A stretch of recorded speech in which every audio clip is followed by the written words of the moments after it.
व्याख्यामुत्रां करसरसिजै पुस्तकं शङ्खचक्रे बिभ्रद्भिन्नस्फटिकरुचिरे पुण्डरीके निषण्णः अमलानश्रीरमृतविशदैरंशभिप्लावयन् मामाविर्भूयात् अनघमहिमा मानसे वागधीशः। नमस्ते प्राणेश प्रणत विभवायाम निमगाः नमस्वामिन् रामप्रियतमनमन् गुरुगुण नमस्तुभ्यं भीमप्रबलतम कृष्णेष्ट भगवन् नमः श्रीमन्मध्वप्रदिश सुदृशन्नो जय जय श्रीगुरुभ्यो नमः। नारायणं सुरगुरुं जगदेकनाथं भक्तप्रियं सकललोकनमस्कृतं च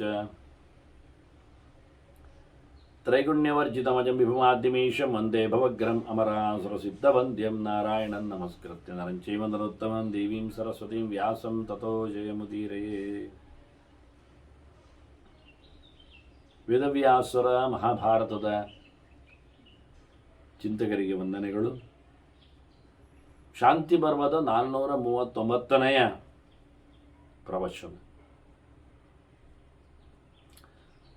ಹೇಗೆ ಸಾಂಖ್ಯರು ಜ್ಞಾನ ಪಡೆದು ಲೋಕವನ್ನು ಪರಿಕಿಸಿ ಸಂಸಾರದ ಅಸಾರವನ್ನು ಮೈಗೂಡಿಸಿಕೊಂಡು ಮೋಕ್ಷದೆಡೆಗೆ ವಾಲ್ತಾರೆ, ಸೇರ್ತಾರೆ, ಹೋಗ್ತಾರೆ ಅನ್ನುವುದರ ಬಗ್ಗೆ ಭೀಷ್ಮರು ಬಹಳ ಸುಂದರವಾದ ಚಿಂತನೆಯನ್ನು ವಿಸ್ತಾರವಾಗಿ, ಅಂದರೆ ಪ್ರತಿಯೊಂದನ್ನು ಗಮನಿಸುವ ಹಾಗೆ ಧರ್ಮರಾಜನಿಗೆ ಹೇಳಿದರು. ಲೋಕದಲ್ಲಿ ಸಾಯುವವರನ್ನು ನೋಡಿಯೇ ನಾವು ಅರ್ಥೈಸಿಕೊಳ್ಳಬಹುದು ಹೇಳ್ತಾರೆ. ಇದು ಸಾಂಖ್ಯರ ದರ್ಶನ. ಹೇಗೆ ದೇಹದ ಮೇಲೆ ಜುಗುಪ್ಸೆ ಬರುವಂತೆ ಹೇಳಿದ್ರೋ,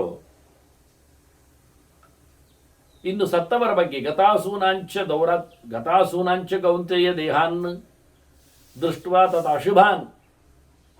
ಸತ್ತವರ ದೇಹ ನೋಡುವಾಗ, ಹೆಣ ಕಂಡಾಗ ಹೇಗಾಗತ್ತೆ? ಏನು ಸಂಭ್ರಮಿಸ್ತಾನೆ ಯಾರಾದರೂ? ಹೇಸಿಗೆ ಅನ್ನಿಸ್ತದೆ. ಏನೋ ಒಂಥರ ದೇಹದೊಳಗೆ, ಮನಸ್ಸಿನೊಳಗೆ ಬಾಧೆ ಆಗ್ತದೆ. ಹೆಣ ಅಂದ ತಕ್ಷಣನೇ ಏನು ಮಾಡುವಾಗಿಲ್ಲ. ಕಣ್ಣಿಗೆ ಕಟ್ಟುವಂತಿರ್ತದೆ ಅವರ ಗತಿಗಳು, ಅರ್ಥೈಸಿಕೊಳ್ಳಿಕ್ಕಾಗುವುದಿಲ್ಲ ಕ್ಷಣಾರ್ಧದಲ್ಲಿ ಅವರ ಪ್ರಯಾಣದಿಂದಾಗಿ.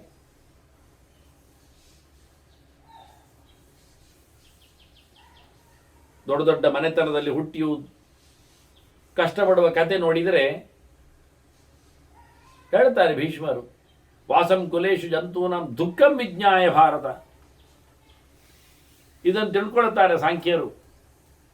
ಜ್ಞಾನಿಗಳ ಗತೆಯನ್ನು ಕೇಳಿದರೆ ಜ್ಞಾನ ಸಂಪಾದನೆ ಮಾಡುವುದು, ಒಳ್ಳೆ ಕುಲದಲ್ಲಿ ಹುಟ್ಟಿರ್ತಾರೆ, ಅತ್ಯಂತ ಕಷ್ಟದಲ್ಲಿ ಬದುಕ್ತಾರೆ, ಒದಾಡ್ತಾರೆ,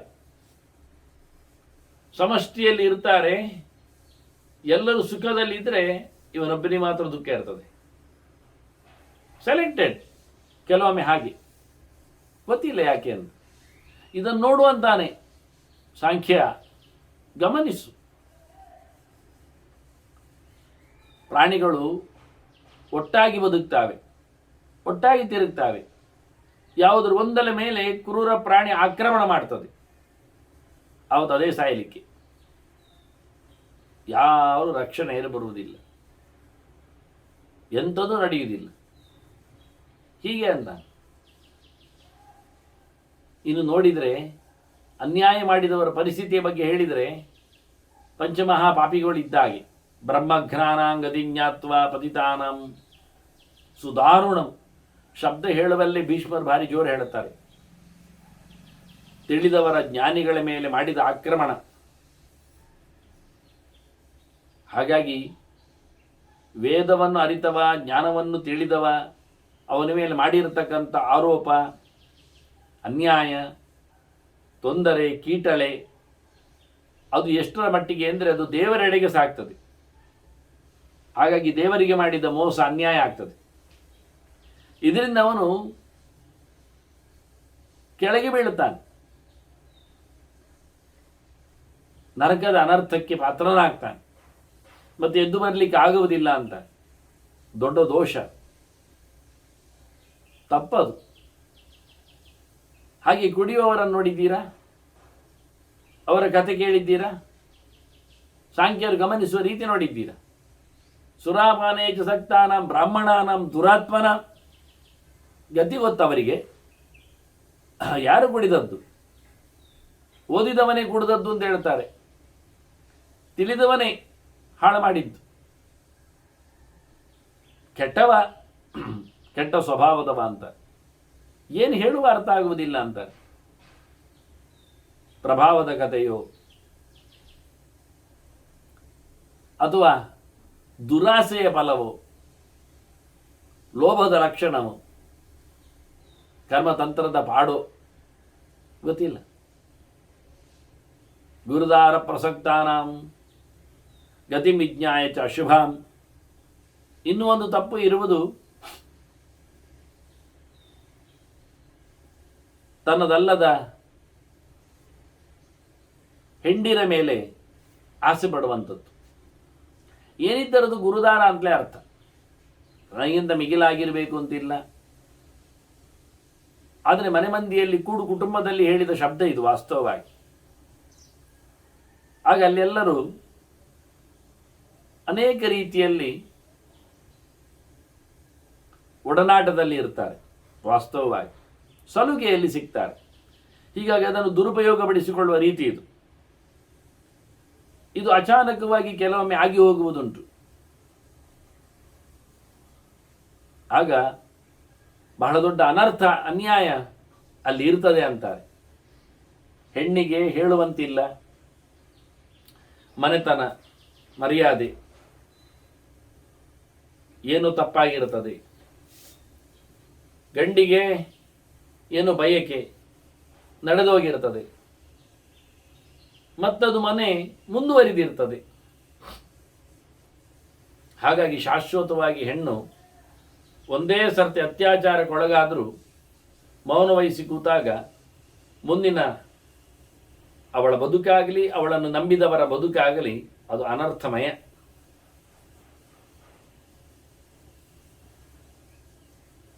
ಹೇಳಿದರೆ ಇನ್ನಷ್ಟು ದೊಡ್ಡ ಅನರ್ಥ ಮನೆಯಲ್ಲಿ, ಎಲ್ಲರೆದುರಲ್ಲಿ, ಎಲ್ಲರಿಂದಾಗಿ. ಹೀಗಾಗಿ ಮುಚ್ಚಿಕೊಳ್ಳುವಂತಿಲ್ಲ, ಬಿಚ್ಚಿಕೊಳ್ಳುವಂತಿಲ್ಲ.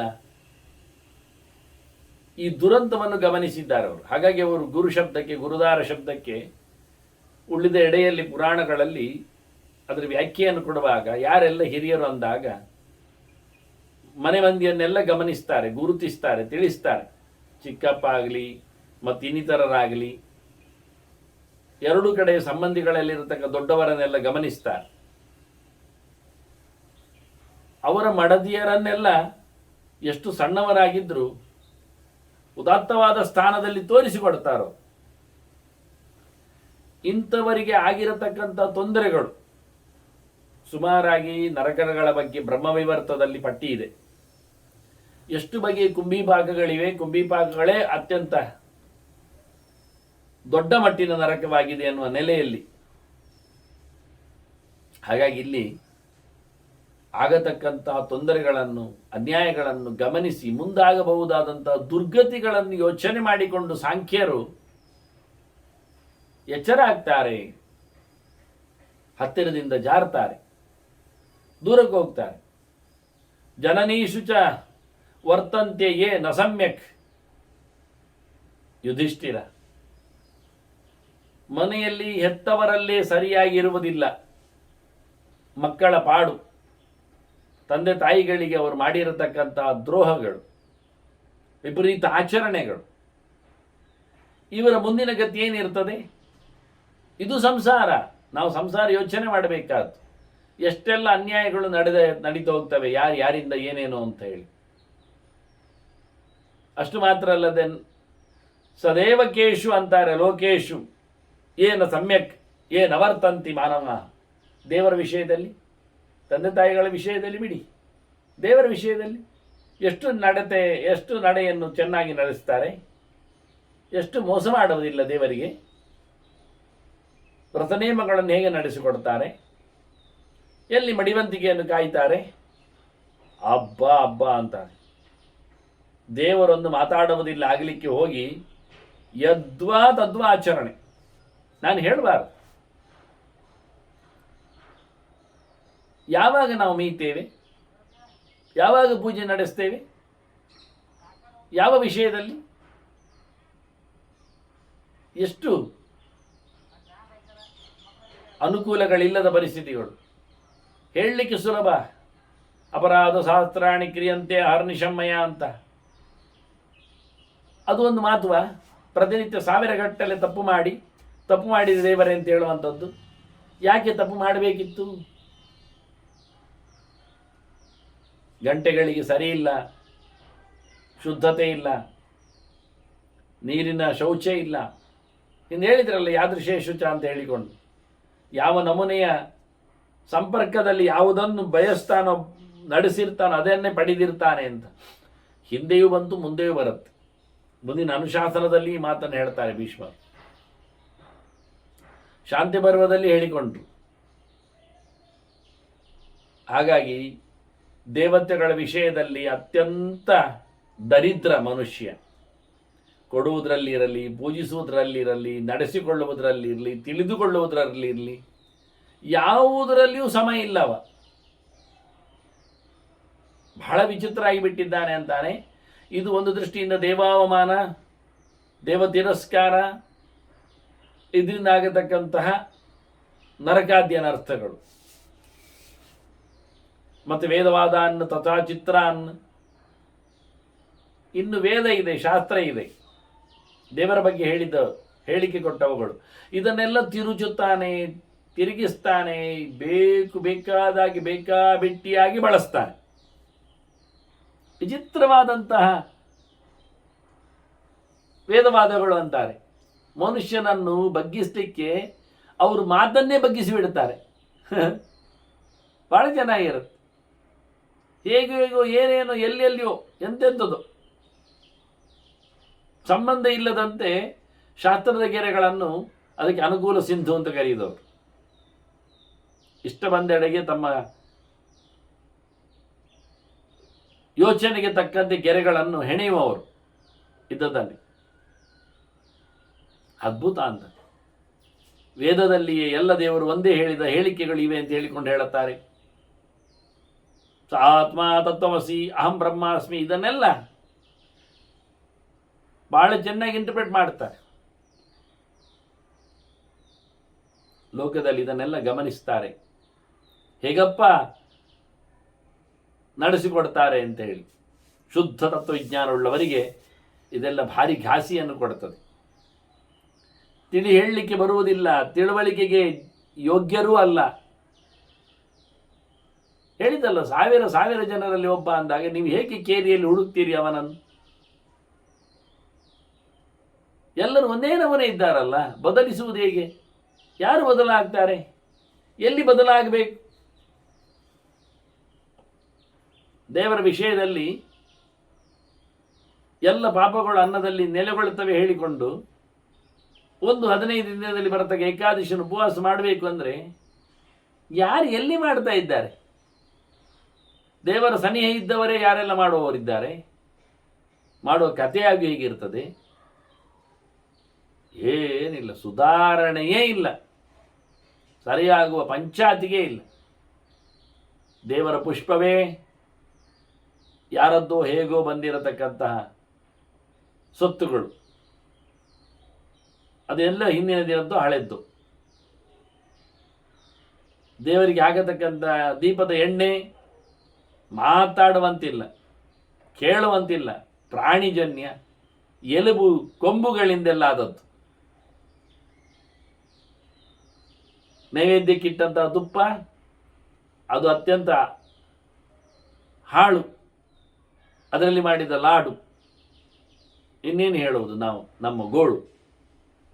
ಅದನ್ನು ನಾಲಿಗೆ ಉದ್ದ ಮಾಡಿ ತಿನ್ನತಕ್ಕಂಥ ಒಂದು ಜನವರ್ಗ, ಅದರಲ್ಲಿಯೂ ಮತ್ತೆ ಪ್ರಸಾದ ಮಾಡುವಾಗ, ನೋಡುವಾಗ, ಹೇಳುವಾಗ ಬರದವರು ಅದಕ್ಕೆ ಸೇರ್ತಾರೆ. ಇದನ್ನೇ ಭೀಷ್ಮರು ಹೇಳಿದ್ದು.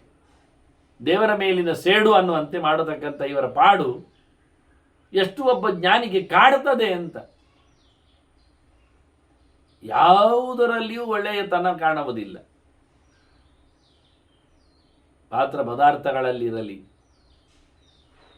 ಅವನ ಮಾತು ಮಂತ್ರಗಳಲ್ಲಿರಲಿ, ಮತ್ತೆ ಅದೂ ಇಲ್ಲ. ಸ್ಥಾನಮಾನಗಳ ಬಗ್ಗೆ ಯೋಚನೆ ಮಾಡುವ, ಅದೂ ಇಲ್ಲ. ಯಾವುದೇ ಅಲ್ಲಿ ಯಾವುದೋ ಒಂದು ಪೂರ್ವಾಗ್ರಹಗಳು, ಯಾವುದೇ ಒಂದು ಪರಾಕ್ರಮಗಳು, ಅದು ಪರಾಕ್ರಮ ಆಗಿದೆ ಈಗ ಪರಾಕ್ರಮಗಳೆಲ್ಲ. ಇದರಿಂದಾಗಿ ಪ್ರತಿ ಬಾರಿಯೂ ಆಗತಕ್ಕಂತಹ ನಾಶ ಎಲ್ಲಿವರೆಗೆ ಅಂದರೆ ಋತೂನಾಂ ಪರ್ಯಯಾಂ ಸ್ತತ ಸಂವತ್ಸರಾಂ ಸಂವತ್ಸರ ಕ್ಷಯಂಚೈವ ಮಾಸಾನ್ ಪಕ್ಷಂ ಚ ದಿವಸಾನ್.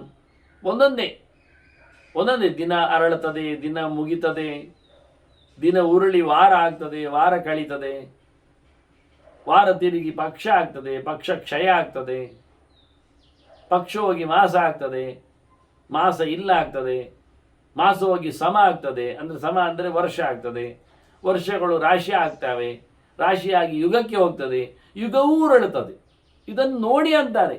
ದಿನ ಕಳೆಯುವುದು ನೋಡಿ, ವಾರ ಉರುಳುವುದು ನೋಡಿ, ಪಕ್ಷ ಕ್ಷಯವನ್ನು ಗಮನಿಸಿ. ಯಾಕೆ ಅದಕ್ಕೆ ಕ್ಷಯಂ ವೃದ್ಧಿಂಚ ಚಂದ್ರಸ್ಯ ದೃಷ್ಟ ಪ್ರತ್ಯಕ್ಷತಃ ತಥಾ. ಕಣ್ಣಾರೆ ಕಾಣಿ ಮಾರಾಯರೆ ಚಂದ್ರನ ವೃದ್ಧಿ ಕ್ಷಯ ಕಾಣ್ತದಲ್ಲ ಎದುರಿಗೆ, ಹಾಗೆ ನೀವು ಕಳ್ಕೊಳ್ಳುವುದು. ಚಂದ್ರನೇನೋ ವೃದ್ಧಿ ಪಡಿತಾನೆ, ನಿಮಗೆಲ್ಲಿ ಇದೆ ವೃದ್ಧಿ? ಸಮುದ್ರ ನೋಡಿ, ಮೇಲೆ ಬರುವುದು, ಕೆಳಗೆ ಹೋಗುವುದು, ಗಮನಕ್ಕಿರ್ಲೇನು? ನಿಮ್ಮಲ್ಲಿಯೂ ಹಾಗೆ ದುಡ್ಡು ಮೇಲಕ್ಕೆ ಹೋಗ್ತದೆ, ಕೆಳಗೆ ಬರ್ತದೆ, ಆರೋಗ್ಯ ಮೇಲಕ್ಕೆ ಹೋಗ್ತದೆ, ಕೆಳಗೆ ಬರ್ತದೆ, ಬದುಕು ಮೇಲಕ್ಕೆ ಹೋಗ್ತದೆ, ಕೆಳಗೆ ಬೀಳ್ತದೆ, ರೋಗಗಳು ಹಾಗೆ ಮುತ್ತಿಗೆ ಆಗ್ತವೆ. ದುಡ್ಡಿನ ಕತೆ, ನದಿಯ ಕತೆ ನೋಡಿ, ತುಂಬುತ್ತದೆ, ಇಳಿತದೆ, ಬತ್ತುತ್ತದೆ, ನೆರೆ ಹಾವಳಿ ಇರ್ತದೆ, ಬರ ಪೂರ್ವವಾಗಿ ಬರ್ತದೆ. ಎಂತ ಹೇಳುವ? ಪರ್ವತಗಳು ಅಯ್ಯೋಬ, ಅವುಗಳದ್ದು ಕತೆ, ಅವುಗಳಿಗೂ ಕ್ಷಯ ಇದೆ, ನಾಶ ಇದೆ. ಎಷ್ಟು ಎತ್ತರದ ಗುಡ್ಡ ಬೆಟ್ಟ ಅದನ್ನೆಲ್ಲ ಕಡ್ದಾಕಿ ದಾರಿ ಮಾಡಿ, ಆ ದಾರಿಯಲ್ಲಿ ಮಲಗಿಕೊಂಡು ಹೋಗುವ ವಾಹನವನ್ನು ಕಳಿಸ್ತಾರೆ. ಮತ್ತೆ ನೋಡಿ, ಮನುಷ್ಯ ನಡ್ಕೊಂಡು ಹೋಗುವುದಿಲ್ಲ, ಮಲಗಿಕೊಂಡು ಹೋಗ್ತಾನೆ ದಾರಿಯಲ್ಲಿ. ಅಂತ ಐರಾವತ ಅವನಿಗೆಲ್ಲ ಸೃಷ್ಟಿಯಾಗಿದೆ.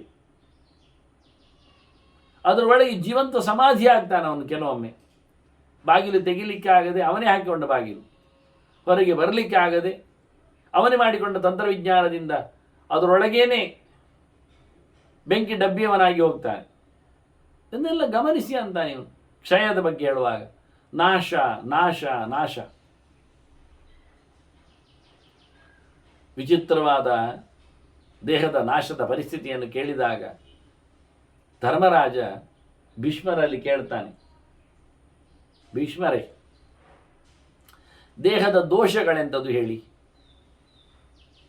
ಗಮನಿಸಿ, ತಿಳಿಸಿಕೊಡಿ ಅಂತ. ಅಯ್ಯ ಮಾರಾಯರೇ, ದೇಹದ ದೋಷ ಕಾಣುವುದಿಲ್ವಾ?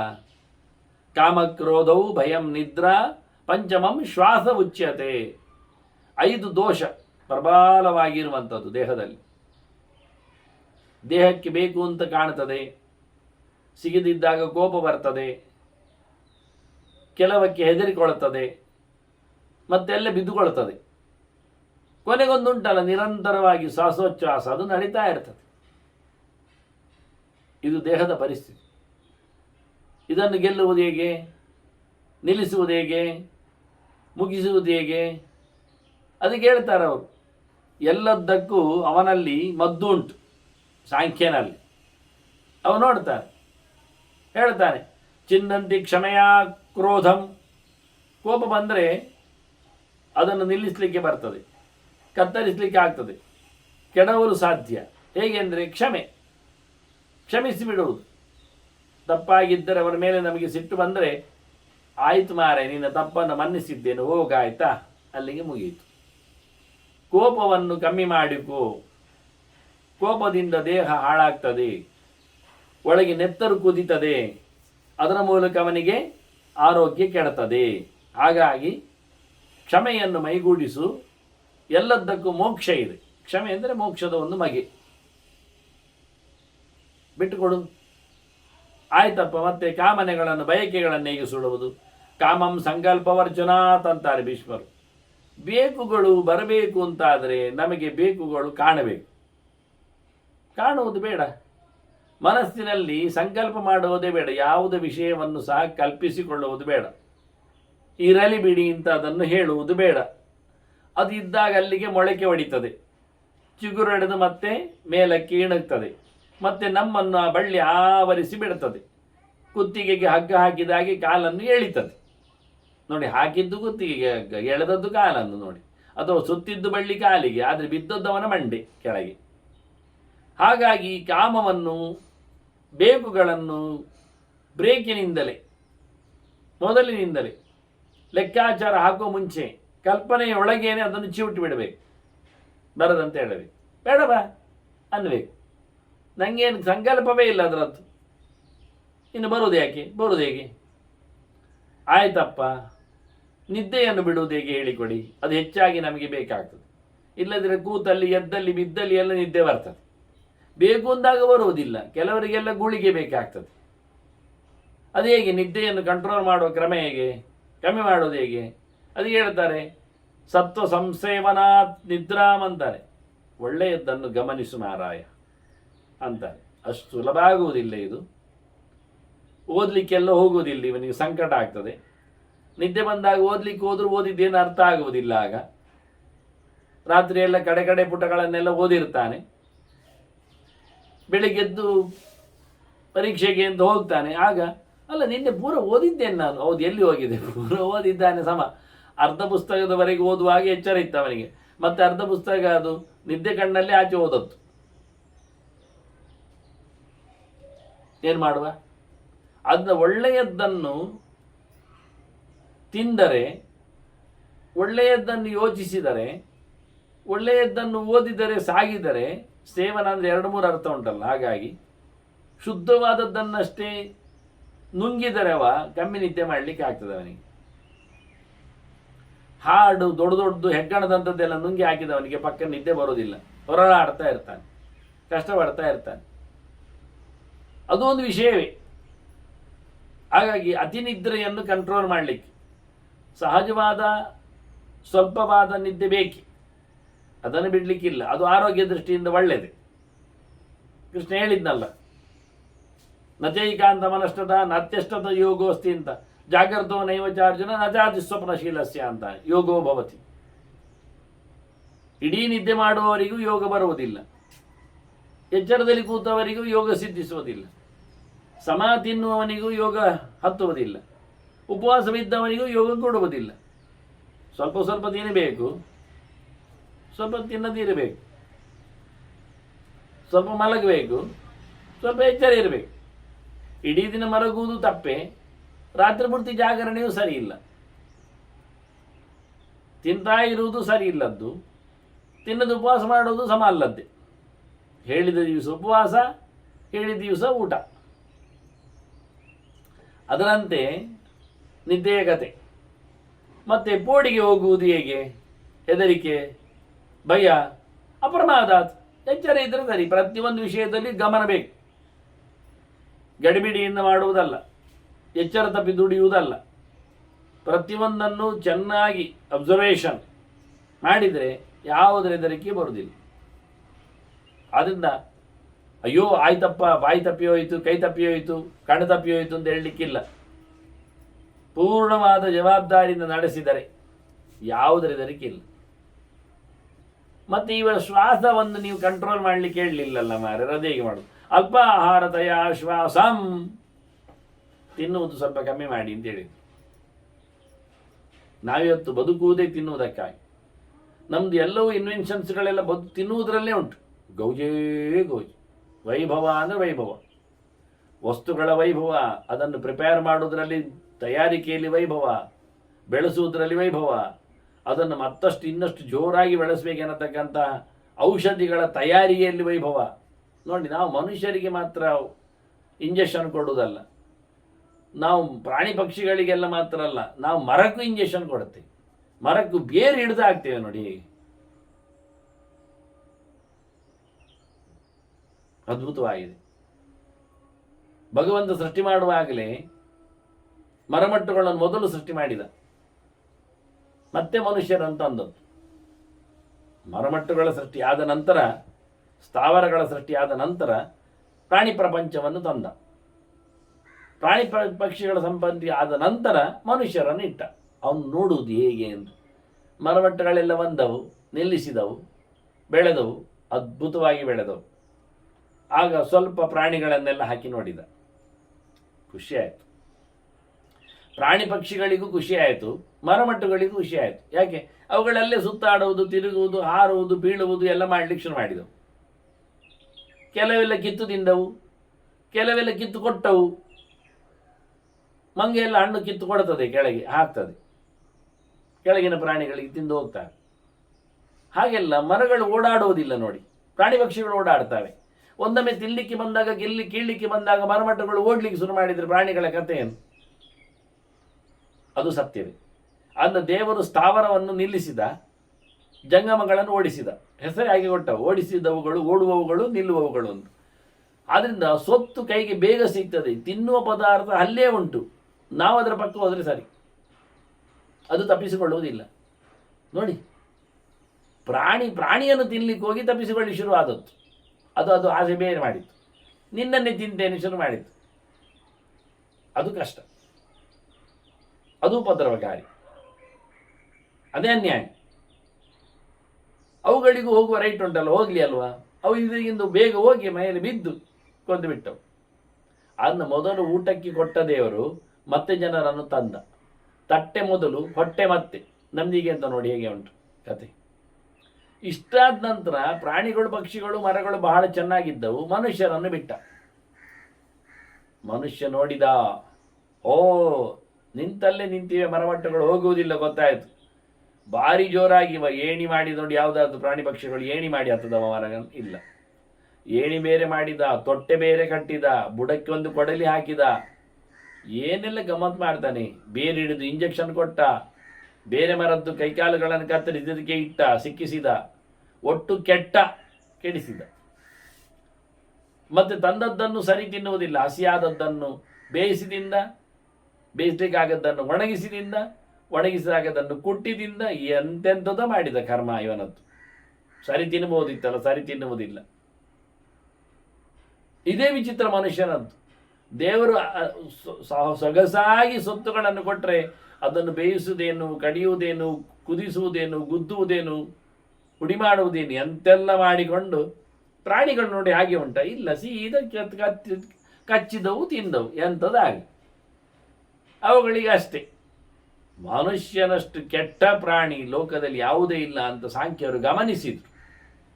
ಹೇಗುಂಟು ನೋಡಿ ಲೋಕದ ಕಥೆ, ಹೇಗೆ ಉಂಟು ನೋಡಿ. ಸಹಜವಾದ ಆಹಾರ ಇಟ್ಟರು ಕೆಡಿಸಿ ತಿಂತಾನಲ್ಲ, ಕೆಟ್ಟು ತಿಂತಾನಲ್ಲ. ಫ್ರಿಜ್ ಒಂದು ತಂದಿಟ್ಟ, ಅಲ್ಲಿ ಮುಗಿದೋಯ್ತವನು.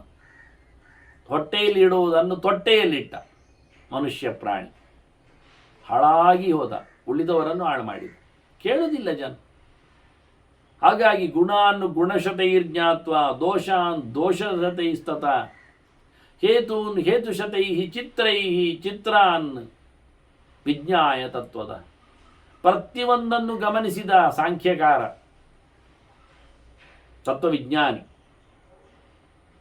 ಗುಣಗಳನ್ನು 100 ಗುಣಗಳಿಂದ ಕಂಪೇರ್ ಮಾಡಿ ನೋಡಿದ. ದೋಷಗಳನ್ನು 100 ದೋಷಗಳ ಜೊತೆಯಲ್ಲಿ ತೌಲನಿಕವಾಗಿ ಕಂಡ. ಕಾರಣಗಳನ್ನು 100 ಕಾರಣಗಳಿಂದ ವಿಶ್ಲೇಷಣೆಗೈದ. ವಿಚಿತ್ರವಾದ ಮನಸ್ಸಿಗೆ ಬರುವ ಲೆಕ್ಕಾಚಾರದಲ್ಲಿ ಟೋಟಲಿ ತಾರ್ಕಿಕವಾಗಿ ಚಿಂತನೆ ನಡೆಸಿ ಇಲ್ಲಿರತಕ್ಕಂಥ ಏರುಪೇರುಗಳನ್ನೆಲ್ಲ ಲೆಕ್ಕ ಹಾಕಿದ. ಕೆಲವು ಗುಣಗಳಿರುವುದು, ಕೆಲವು ದೋಷಗಳಿರುವುದು. ಆದರೆ ಅದನ್ನು ಪರೀಕ್ಷಿಸಲಿಕ್ಕೆ ಬೇಕಾದರೆ ಸಾವಿರಾರು ಲೆಕ್ಕಾಚಾರಗಳು ಬೇಕಾಗ್ತವೆ. ಈ ಸಂಸಾರದ ಬಗ್ಗೆ ದಾಟಲು ಬೇಕಾದರೆ ಹೇಗುಂಟು ಕೇಳಿದರೆ, ಇದು ನೋಡಿದರೆ ಅಪಾಂ ಪೇನೋಪಮಂ ಲೋಕಂ. ನೀರಿನ ಮೇಲೆ ನೊರೆ ಇದ್ದಾಗಿದು, ಏನು ಅದರಲ್ಲಿ ತಾಕತ್ತಿಲ್ಲ, ಬಹಳ ಕಾಲ ಉಳಿಯುವುದೂ ಇಲ್ಲ. ಅದು ಶುದ್ಧವಲ್ಲ. ಮತ್ತೆ ನೋಡ್ಲಿಕ್ಕೆ ಹೋದರೆ ಇಡೀ ಜಗತ್ತು ಭಗವಂತನ ಇಚ್ಛೆಯಿಂದ ಬಂದದ್ದು. ವಿಷ್ಣುವರು ಮಾಯಾ ಶತೈ ಕೃತಂ, ದೇವರು ನಡೆಸಿಕೊಟ್ಟಿದ್ದಾರೆ, ಪ್ರಕೃತಿಯಲ್ಲಿ ಹೇಳಿಬಿಟ್ಟಿದ್ದಾರೆ. ಇದು ದೇವರ ನಿರ್ಮಾಣ, ಭಗವಂತನ ಒಡ್ಡೋಲಗೆ ಇದು, ದೇವರ ಸೃಷ್ಟಿ. ಅದರೊಳಗೆ ಅವನು ಪ್ರವೇಶ ಮಾಡಿದ್ದಾನೆ. ವಿಷ್ಣು ಶಬ್ದ ಹೇಳಿದ ಅದಕ್ಕೆ ತತ್ಸೃಷ್ಟವಾದ ದೇವಾನ ಪ್ರಾವಿಶತ್ ಅಂತ. ಈ ಜಗತ್ತು ದೇವರ ಕೋಣೆ,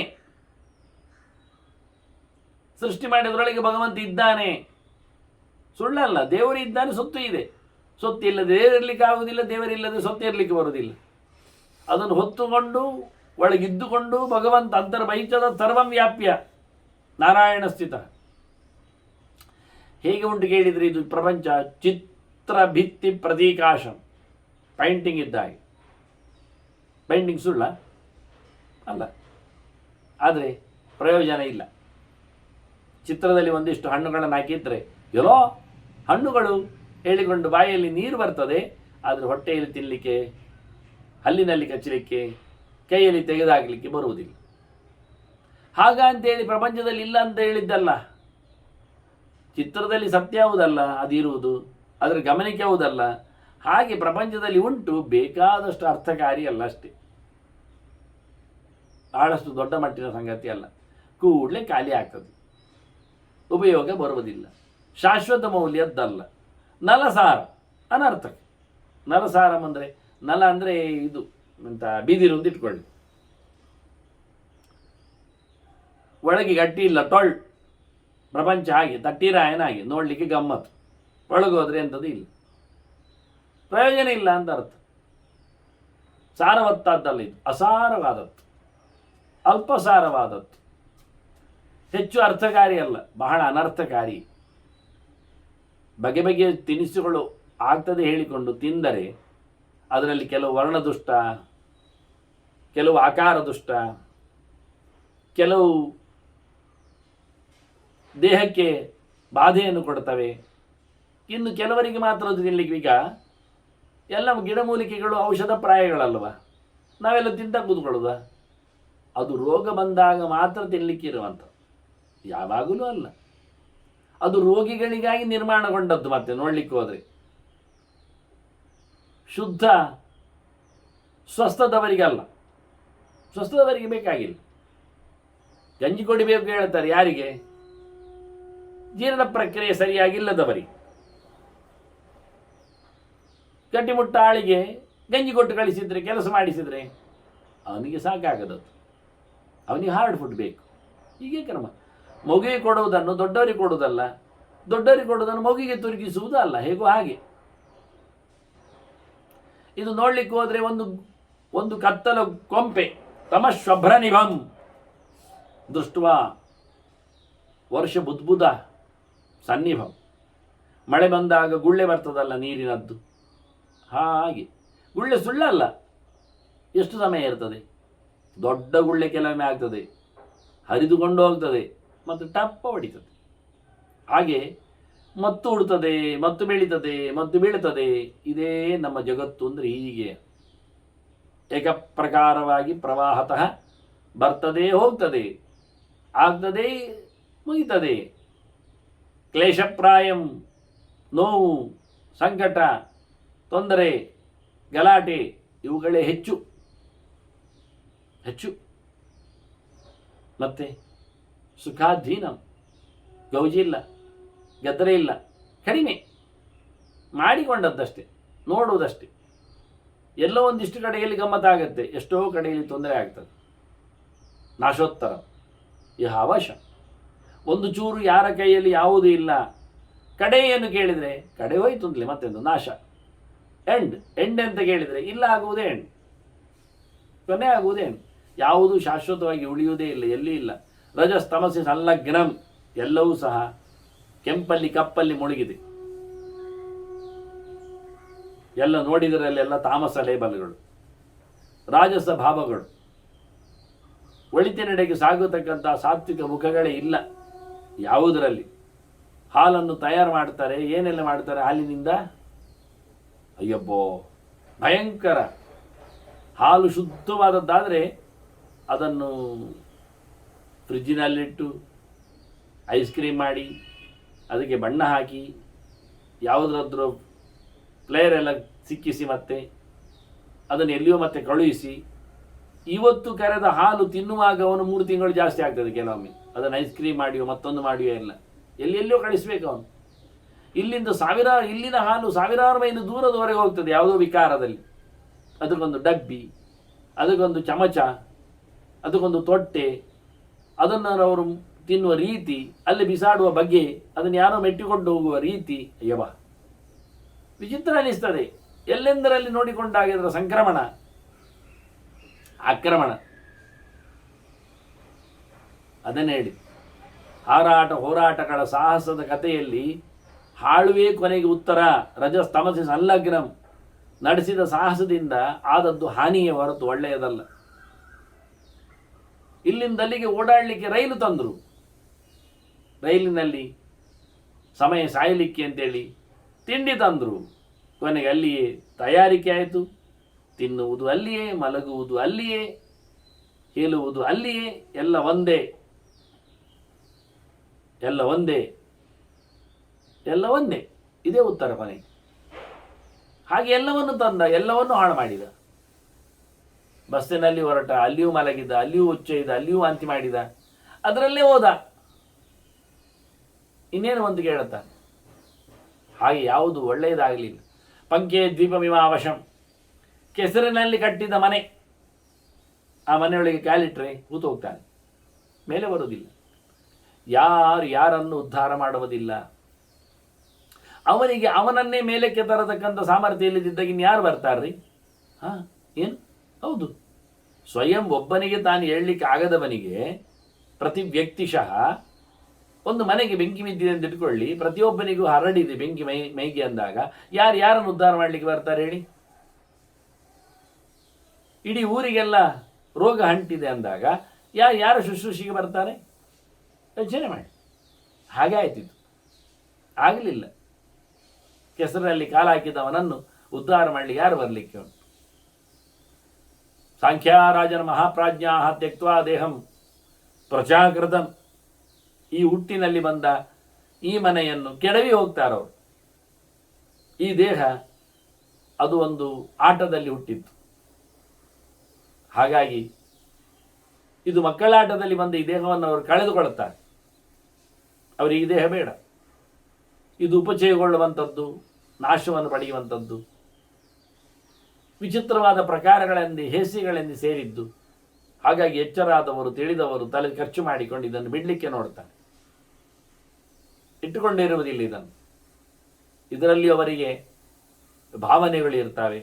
ರಾಜಸಾನ್, ಅಶುಭಾನ್, ಗಂಧಾನ್, ಇಲ್ಲಿನ ವಾಸನೆಗಳು, ವ್ಯವಸ್ಥೆಗಳು, ಸಂಪರ್ಕಗಳು, ಸ್ಪರ್ಶಗಳು. ಕೇವಲ ಗಂಧ ಮಾತ್ರ ಅಲ್ಲ, ಬಹುವಚನದಿಂದ ಗಂಧ, ಸ್ಪರ್ಶ, ರೂಪ, ರಸ ಎಲ್ಲ ಯಾವುದು ರಾಜಸ ಭಾವದಿಂದ ಹುಟ್ಟಿದ್ದು ಬೇಡ ಅವರಿಗೆ. ಹಾಗೆಯೇ ತಾಮಸಾಂಶದ ತಾವಿಧಾನ್, ಅತಿ ಕೆಟ್ಟದಾದದ್ದು ಬೇಡ. ಮತ್ತು ಸಾತ್ವಿಕವಾದ ಇರ್ಲಿಕ್ಕೆ ಹೇಳಿದರೆ ಸತ್ವಗುಣವನ್ನು ಬಿಡ್ಲಿಕ್ಕೆ ಉಂಟು. ನಿಸ್ತ್ರಯ ಗುಣ್ಯೋಪವಾರ್ಜುನ ಹೇಳಿದ್ರಿಂದ ಆದ್ರಿಂದ ಸಾತ್ವಿಕದ್ದು ಕೆಟ್ಟದಿರುವುದಿಲ್ಲ ಅಲ್ಲಿ. ಮತ್ತೆ ಪುಣ್ಯಾಂ, ಸಾತ್ವಿಕ ಆಗಿದೆ ಪುಣ್ಯಾಂಶ, ಸಾತ್ವಿಕಾನ್ ಗಂಧಾನ್. ಸಾತ್ವಿಕ ಪುಣ್ಯವು ಉಪಯೋಗಕ್ಕೆ ಬರುವುದಿಲ್ಲ. ಲೌಕಿಕವಾಗಿ ಮಾಡಿಕೊಂಡದ್ದನ್ನು ಬಿಟ್ಟು ಹೋಗ್ಬೇಕು, ಅವನು ಪ್ರಯೋಜನ ಇಲ್ಲ. ಅದು ವಾಸನೆ ಆ ಲೆಕ್ಕದಲ್ಲಿ. ಹಾಗಾಗಿ ಇವೆಲ್ಲ ವಿಷಯ ಸ್ಪರ್ಶದಿಂದ ಬಂದದ್ದು. ಸ್ಪರ್ಶಜಾನ್ ದೇಹ ಸಂಶಿತಾನ್, ದೇಹದಲ್ಲಿ ದುಡಿಸಿಕೊಳ್ಳಿಕ್ಕೆ ಬಂದಿರತಕ್ಕಂತಹ ಸ್ಪರ್ಶಗಳು, ಸಂಪರ್ಕಗಳು, ಸಂಯೋಗಗಳು, ಇದರಿಂದ ಹುಟ್ಟಿಕೊಂಡು ಬಂದಿದ್ದನ್ನೆಲ್ಲ ಕಳೆದು ಹೋಗ್ಲಿಕ್ಕೆ ಅವನುಂಟು. ಚಿತ್ವಾಶು ಜ್ಞಾನ ಶಸ್ತ್ರೇಣ ತಪೋ ದಂಡೇನ ಭಾರತ. ಅದನ್ನು ಕಳೀಲಿಕ್ಕೆ ಅವನಿಗೆ ಒಳ್ಳೆ ಶಸ್ತ್ರ ಬೇಕು, ಆಯುಧ ಬೇಕು, ಕತ್ತರಿಸಲಿಕ್ಕೆ. ಅದು ಯಾವುದು ಆಯುಧ ಕೇಳಿದರೆ ಜ್ಞಾನ. ಅದನ್ನು ಹೊಡಿಲಿಕ್ಕೆ ಅವನಲ್ಲಿ ತಪಸ್ಸು ಬೇಕು, ಒಳ್ಳೆ ನಿಷ್ಠೆ ಬೇಕು, ವ್ರತ ನಿಯಮಗಳು ಬೇಕು. ಹಾಗಿದ್ದಾಗ ಬಹಳ ಚಂದವಾಗಿ ಅವನು ಉದ್ಧಾರ ಆಗ್ತಾನೆ. ಈ ನೆಲೆಯಲ್ಲಿ ನೋಡಿಕೊಂಡಾಗ ತಥೋ ದುಃಖೋಧಗಿಂ ಘೋರಂ ಚಿಂತಾ ಶೋಕ ಮಹಾಹ್ರದಂ. ಈ ಸಮುದ್ರವನ್ನು ದಾಟ್ಲಿಕ್ಕೆ ಉಂಟವ, ದುಃಖದ ಸಮುದ್ರ, ಘೋರವಾದ ಸಮುದ್ರ. ಅದರಲ್ಲಿ ಮಡು, ಸುಳಿ, ಗುಳಿ, ಅದು ಯಾವುದು ಕೇಳಿದರೆ ಚಿಂತಾಶೋಕ, ಏನೇನು ಚಿಂತೆಗಳು, ಶೋಕಗಳು, ವ್ಯಾಧಿ ಮೃತ್ಯು ಮಹಾಗ್ರಹಂ, ಒಳಗೆ ಮೊಸಳೆ ಉಂಟು, ಯಾವುದು ಕೇಳಿದರೆ ರೋಗ ಸಾವು, ಮತ್ತೆ ಅದರೊಟ್ಟಿಗೆ ಮಹಾಭೂತ ಮಹೋರಗಂ, ದೊಡ್ಡ ದೊಡ್ಡ ಹಾವುಗಳು ಸೇರಿಕೊಂಡಿವೆ, ಸುತ್ತಾಗ್ತಾವೆ. ತಮಕ್ಕೂರ್ಮಂ ರಜೋ ಮೀನಂ, ಇಲ್ಲಿ ರಜಸ್ಸು ಅದು ಮೀನು, ಮೀನೇ ರಜಸ್ಸು ಇಲ್ಲಿ, ಕೂರ್ಮ ಅದುವೇ ಇಲ್ಲಿ ತಮಸ್ಸು. ಆ ಲೆಕ್ಕದಲ್ಲಿ ನೋಡ್ಲಿಕ್ಕೆ ಹೋದರೆ ಇದನ್ನು ದಾಟುವುದಿದ್ದರೆ ಪ್ರಜ್ಞೆಯ ಸಂತರಂತಿತ, ಜ್ಞಾನ ಒಂದೇ ದಾರಿ, ಮತ್ತೇನಿಲ್ಲ. ಎಷ್ಟು ಭಯಾನಕವಾಗಿ ಉಂಟು ಕೇಳಿದರೆ, ಇದು ಉಪ್ಪು ನೀರಲ್ವಾ, ಅದು ರೋದನಾಶ್ರು, ಜನ ಅಳುತ್ತಾಳೆ ಅಳುತ್ತಾಳೆ, ಅಳುವ ಕಣ್ಣೀರೇ ಇಲ್ಲಿ ಕ್ಷಾರ ನೀರು, ಅಸ್ಥಿಗಳು, ಮೆಟ್ಟಲುಗಳು ಇಲ್ಲಿ, ಮತ್ತು ಶ್ಲೇಷ್ಮ ಅದು ಇದರದ್ದು ಪೇನ, ಮೇಲಿನ ನೊರೆ, ಮತ್ತು ಶೋಣಿತ ಅದು ಹೃದ ರಕ್ತದ ಮಡು, ಮತ್ತು ಇಲ್ಲಿ ಬೋರ್ಗರೆಯುವುದು ಹಾರತದಲ್ಲ, ಸಮುದ್ರ ಸೌಂಡ್ ಮಾಡ್ತದಲ್ಲ, ಅದು ಅಟ್ಟಹಾಸ, ನಗ್ತಾರೆ, ಖುಷಿ ಪಡ್ತಾರೆ, ಮೈ ಮೇಲೆ ನೀರು ಎರಚಿಕೊಂಡು ಹೇ ಅಂತ ಕೂಗ್ತಾರೆ. ಅಂತ ಅಟ್ಟಹಾಸವೇ ಇಲ್ಲಿ ಸಮುದ್ರದ ಬೋರ್ಗರೆತಗಳು. ಮತ್ತೆ ನೋಡ್ಲಿಕ್ಕೆ ಹೋದರೆ ಸ್ನೇಹಭಂಕಂ, ಪ್ರೀತಿ ವಿಶ್ವಾಸ, ಮನೆ ಮಂದಿ ಮಠ ಮಾರು, ಜನ ಜಾತ್ರೆ ಜಂಗುಳಿ ಬಂಧುಗಳು ಇವರನ್ನೆಲ್ಲ ಸೇರಿಕೊಂಡು ಕೊಂಡಿ ಹಾಕ್ತಾರೆ, ಕೊಂಡಿ ಸೇರಿಸ್ತಾರೆ. ಇದೆಲ್ಲ ಕೆಸರಿದ್ದಾಗಿ. ಜರಾ ದುರ್ಗಂ, ಇದರ ಕೋಟೆ, ಬೇಲಿ, ಮುದಿತನ. ವರ್ಷದ್ವೀಪಂ, ಒಬ್ಬರೊಬ್ಬರು ಅಂಟಿಕೊಳ್ಳುತ್ತಾರಲ್ಲ, ಇಲ್ಲಿ ಮಧ್ಯೆಯಲ್ಲಿ ಒಂದು ದ್ವೀಪ ಸಿಗ್ತದೆ, ದೇವರ ಎಚ್ಚರ ಆದರೆ ಮಧ್ಯೆಯಲ್ಲಿ ಒಂದು ಆಸೆ ಬರೋದು, ಜ್ಞಾನದೀಪ. ಕರ್ಮಾಗಾಧಂ, ಹೊಂಡ ಕೆಳಗೋಗ್ತದೆ, ಗೊತ್ತಿಲ್ಲ, ಅಗಾಧವಾದ ಕರ್ಮದ ತಂತ್ರದಲ್ಲಿ ಮನುಷ್ಯ. ಒಂದು ತೀರ ಸತ್ಯ ತೀರಂ ಅಹಿಂಸಾ ಮರ್ಯಾದಂ, ಮನುಷ್ಯ ಹಿಂಸೆ ಮಾಡದೆ ಕೂತ್ರೆ ದಡ ಸೇರ್ತಾನೆ, ಸತ್ಯವನ್ನು ನಂಬಿದ್ರೆ ಬದುಕಿ ಬರ್ತಾನೆ. ವಾಸ್ತವವಾಗಿ ಅದ್ಭುತವಾದಂತಹ ವ್ಯವಸ್ಥೆ ಇಲ್ಲಿದೆ, ಹಿಂಸೆ ಪ್ರಧಾನವಾಗಿದೆ. ಆ ಲೆಕ್ಕದಲ್ಲಿ ನೋಡ್ಲಿಕ್ಕೆ ಹೋದರೆ ಅಂತಹ ದಾಟುವ ಈ ಸಂಗತಿಯಲ್ಲಿ ಬಹಳ ಕಷ್ಟ ಇದೆ ವಾಸ್ತವವಾಗಿ. ಆದರೆ ಇಂತಹ ಒಂದು ವಿಚಿತ್ರವಾದಂತಹ ಅತ್ತ ಗಾಳಿಯ ವೇಗ ಉಂಟು, ದುಃಖ ಎನ್ನತಕ್ಕಂಥ ಗಾಳಿ, ಅದರ ಜಂಜಾವಾತಗಳು ಅಲ್ಲಿ ಬರ್ತವೆ. ಶೋಕ ತೃಷ್ಣ ಮಹಾವೇಗ, ಆಸೆಗಳು ನೋವುಗಳು ಇವೆಲ್ಲ ನಮ್ಮನ್ನು ಹಿಡಿತಾವೆ. ಹಿಂಸಾ ಶೀಘ್ರ, ಬಹಳ ವೇಗದಲ್ಲಿ ನಾವು ದೂಡಿಕೊಂಡು ಹೋಗುವಂಥದ್ದು ಹಿಂಸೆಗಳೆಲ್ಲ, ಇವನ್ನೆಲ್ಲ ದಾಟಬೇಕು. ತೀರ್ಥವಾತಿ ದುಸ್ತರಂ ಜನ್ಮ ಪಿಶಂತಿ ವಿಮಲಂ ನಭ. ಇದನ್ನು ಚೆನ್ನಾಗಿ ತಿಳಿದುಕೊಂಡವರು ದಾಟ್ತಾರೆ. ಕಷ್ಟ ಇದೆ ದಾಟುವಂಥದ್ದು ಎನ್ನುವುದು ಸತ್ಯ. ಅದು ದುಸ್ತರವಾದ ಇದನ್ನು ದಾಟಿ ಶುದ್ಧವಾದ ಭಗವಂತನನ್ನು ಸೇರ್ತಾರೆ. ಸ್ವಚ್ಛನಾದ ಆಕಾಶವತ್ ಸರ್ವಗತಶ್ಚ ನಿತ್ಯ ಅಂತ ಎಲ್ಲೆಡೆ ತುಂಬಿರತಕ್ಕಂಥ ಭಗವಂತನು ಬಹಳ ವಿಚಿತ್ರವಾಗಿರತಕ್ಕ ಈ ಸಮುದ್ರದ ಉಪಾಧಿಯಲ್ಲಿ ನಿಂತಿರತಕ್ಕ ಸಂಸಾರವನ್ನು ಚೆನ್ನಾಗಿ ಅರಿತುಕೊಂಡು, ಇಲ್ಲಿ ಯಾವುದು ಸಾರವತ್ತಾಗಿಲ್ಲ. ಅದೇ ಜನರ ಪ್ರೀತಿ ವಿಶ್ವಾಸಗಳೇ ಇಲ್ಲಿ ಸಮುದ್ರದಲ್ಲಿ ಕಾಣತಕ್ಕಂತಹ ರತ್ನ ಇದ್ದಾಗೆ, ಮಹಾರತ್ನಂ ಅಂತಾರೆ. ಎಲ್ಲಿಯೋ ಒಂದು ಆಸೆಗಳು, ಅದರ ಹತ್ತಿರ ಕೂತಿರ್ತಾನೆ, ಅಲ್ಲೇ ಸಾಯ್ತಾನೆ, ಉದ್ಧಾರ ಆಗುವುದಿಲ್ಲ. ಹಾಗಾಗಿ ಉದ್ಧಾರಕವಾದ ಜ್ಞಾನ ಇವನ್ನೆಲ್ಲ ನಮ್ಮನ್ನು ಸಾಂಖ್ಯರು ತೋರಿಸಿಕೊಟ್ಟ ಬಗೆ ಅಂತ ಹೇಳುತ್ತಾರೆ. ಭೀಷ್ಮರು ಇನ್ನೂ ಕೆಲವು ಮಾತುಗಳಲ್ಲಿ ಸಾಂಖ್ಯರ ವೈಭವವನ್ನು ಹೇಳುತ್ತಾರೆ. ಗಡುಸಾದ ಸಂಸಾರದ ಕಥೆಯನ್ನು ಹೇಳುವ ಮೂಲಕ ಮನುಷ್ಯನಿಗೆ ಅದರಲ್ಲಿ ವೈರಾಗ್ಯವನ್ನು ಮೂಡಿಸಲಿಕ್ಕೆ ನಡುವೆ ಎಚ್ಚರಾಗಿ ದೇವರ ಯೋಚನೆ ಬರುವುದುಂಟು, ಇಲ್ಲ ಅಲ್ಲ, ಇಲ್ಲಿಯೂ ಬಹಳ ಕಡಿಮೆ ಜನಕ್ಕೆ ಅಂತ ಹೇಳಿದ್ರಲ್ಲ. ಹಾಗಾಗಿ ಮತ್ತು ಕೆಲವು ಮಾತುಗಳಿಂದ ಭೀಷ್ಮರು ಧರ್ಮರಾಜನಿಗೆ ಮೋಕ್ಷ ಧರ್ಮದ ಎಳೆಗಳನ್ನು ತಿಳಿಸ್ತಾರೆ. ಇನ್ನು ಚಿಂತನೆ ಮುಂದೆಗೆ. ಮತ್ತೆ ವಂದನೆಗಳು. ಶ್ರೀಕೃಷ್ಣ ನಾರಾಯಣ. ನಾರಾಯಣ ನಾರಾಯಣ.